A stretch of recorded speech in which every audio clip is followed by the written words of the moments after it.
A quick update on H.R. 9495, the bill that we have been calling relentlessly about for at least a week.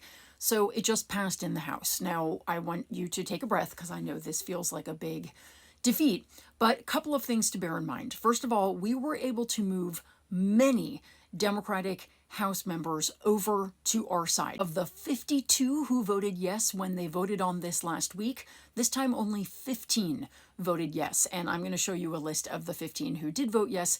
It would be worth calling them and telling them politely, because you're going to be talking to a staffer, just how incredibly disappointed with them you are. So here's the list here.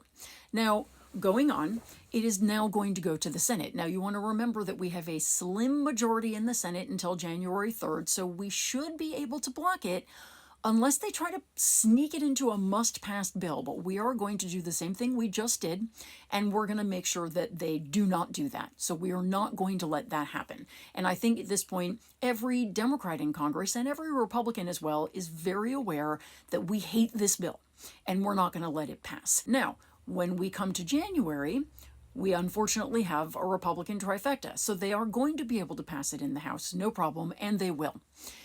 It will then come to the Senate, and this is where we're actually glad for that pesky filibuster that we all hate so much, because Republicans in the Senate would need 60 votes to pass it. So as long as we can keep 10 or so Democrats from defecting over, and we will be able to keep them from doing so, we'll be able to filibuster this and stop it. So it is a bummer that they voted yes on a bill that would allow Donald Trump to essentially weaponize the Department of Treasury against nonprofits that he doesn't like.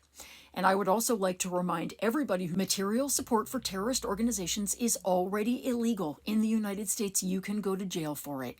This bill is simply a backdoor way for Donald Trump and his cronies to get rid of or cripple organizations and nonprofits they don't like, ones that are doing work to actually resist their administration. It would be like living under Vladimir Putin, which is, of course, what living under Trump is going to be like, but we're going to keep fighting.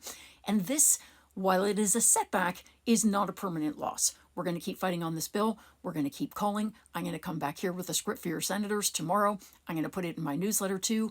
And you guys, we're just going to keep raising our voices. We're going to have some wins. We're going to have a lot of losses, but we are going to keep going. And together we're going to get through this, okay? So that's the news for today, and I will keep you posted.